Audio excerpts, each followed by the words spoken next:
current loop as a magnetic dipole. Now we are going to see. So magnetic dipole we have known well. Here there are the two unlike poles separated by the distance is known as the magnetic dipole. So a magnet is going to have the north and south pole. They are separated by the distance of 2L. And the magnetic dipole moment is going to be Pm vectors is equal to pole strength into magnetic length.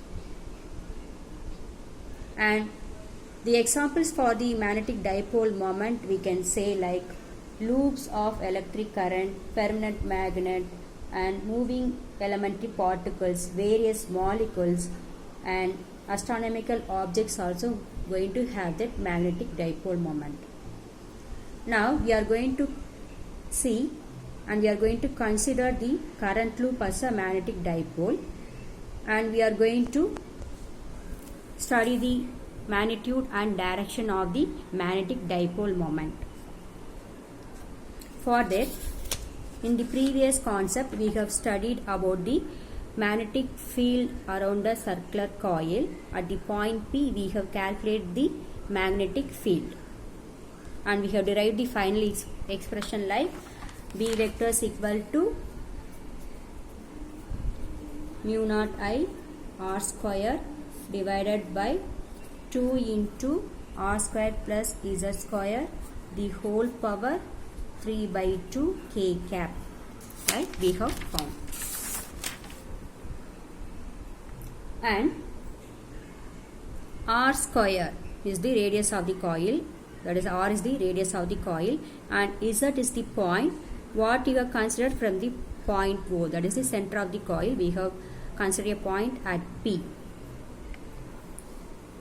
So to study about the circular coil as a current loop which has the magnetic dipole moment, if the radius of the coil is very less than z, which means if z is very greater than r, the distances of the point P is very much greater than the radius of the coil, then here this r square plus z square is going to be approximately equal to z square.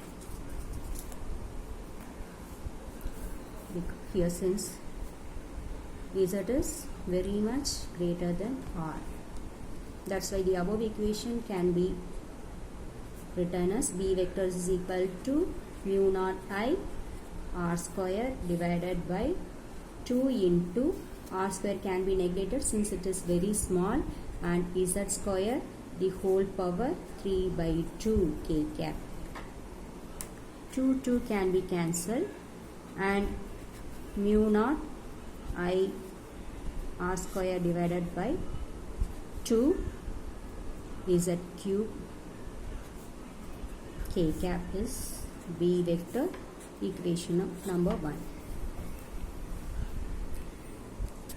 Here A is the area of the circular coil, and that will be equal to A is equal to area of the circular coil is pi r square.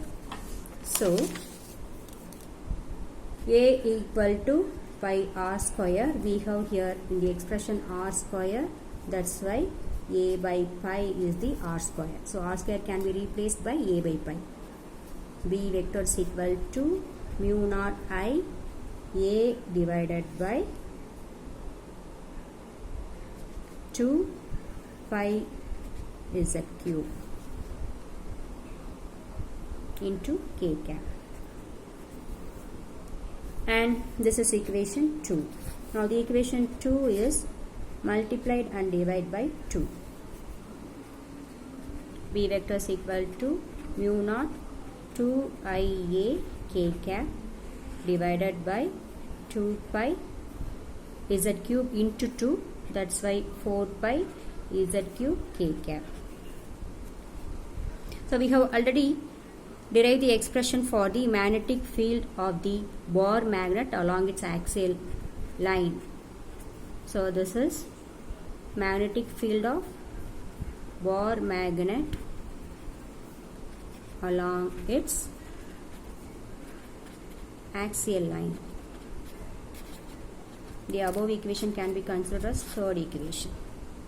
So B vectors is equal to mu naught divided by 4 pi 2 pm divided by r cube, and this is equation 4. Now these two equations are going to be compared, like mu naught I 2a k cap divided by 4 pi z cube, this is equal to mu naught divided by 4 pi 2 pm divided by r cube. Common terms are mu naught I 4 pi mu naught I will be here. Mu naught 4 pi 2 z cube and r cube are the distance. That's why they can be cancelled. So Pm is equal to I into A. So if it is written in the vector form, we are going to get like Pm is equal to I into A.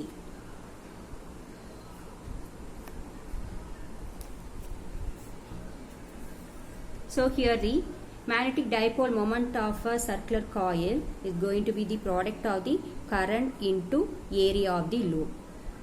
So this is the magnitude. If we want to find the direction, we have to use the right hand thumb rule. Consider if there are n number of loops are there in a coil and current is flowing in such a way, that is I2, this is plus sign, this is minus sign. And if we keep the fingers of our right hand on the curlings of the windings and it denotes the direction of the current, then extended thumb is going to give the direction of the magnetic dipole moment. So the rule can be stated as, if we curl the fingers of the right hand in the direction of the current in the loop, then the stretched thumb gives the direction of the magnetic moment associated with the loop. And by using the end rule, polarity with direction of current in circular can be studied, like if the current flowing through the circular loop is in anti-clockwise direction, then the polarity of the circular loop is N, that is the north pole. And if the current is revolving in clockwise direction, and it is going to give the polarity as south pole. This is by using the end rule we can find the polarity of the circular loop which has the magnetic dipole moment.